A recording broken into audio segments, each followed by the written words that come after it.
Esenmisiz, hürmetli avuldaşlarım. Hazır men sizge topinambur, kişir, sarımsaktan jengilşegine salat yasaq öğretem. Şistartkan topinamburni uğaçtan, iri uğaçtan o'tkazamiz. Topinamburni da ana topinambur dediler, zemlyanaya gruşi dediler. Soğuş vaqtında bu meni akademik Vavilov çıkargan bo'lgan, tek o sebepli dərsi распространение ketməgan.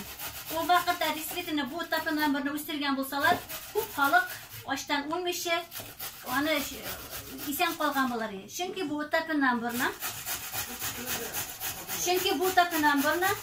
qish kunida qozib olirga bo'ladi yerdan, yoz kunida u anaga salqin tegmay, o'zgarmay. Topinambur bek foydali. Topinamburni bu satqan kelish, shakar shiri bek ko'p hozir bizning orada shakar shiri bilan shirlagan kishilar topinamburni shu kelishda satib oshay olurlar. Shakarni bek tez orada o'tishiradi. Bek zo'r foydasi bor.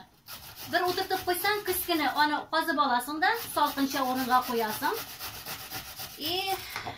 Yozga teklim qish qo'yasharga bo'lar, yoz kuni qishda jida qolganlarni tag'in qozib olirga bo'lar.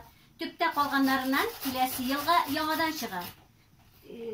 Aytasim kela, ona yangadan o'tirtasi yo'q. Ondan vag'roq o'g'ishdan sarımsakni o'g'ib olam.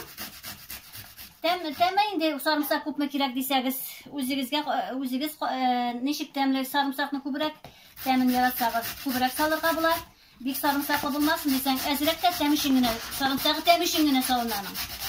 Vaq o'g'ishdan shoy pishirni o'tkazamiz. Hazır topinambur bilan pishirni bir turliroq olam. Ko'pmi topinambur shu tiklamroq pishir bo'lsin uchun. Angladingiz endi bo'lsin. So'ngidan shu o'qishdan o'tkazganni aybatlab shaqqina tuz sepamizda. Qo'yamiz. Massa bir turliroq bo'lsin uchun. Qaysi bir kishi olivkovoy moy bilan da zapravit etarga bo'lar, qo'ymoq bilan da zapravit etarga bo'lar. No, men ani mayonez bilan zapravit etam. Shulay deb. Ko'rib turibsiz, butunisi vitamin, yoz kuni vitamin organizmga kerak. Aliyga turganda tim bo'layim. Apelsinlar, nelar orqa oznaqayga bora olmaymiz. Bu Pladis vitaminov deb aytarim. Mana şuşu azir salat.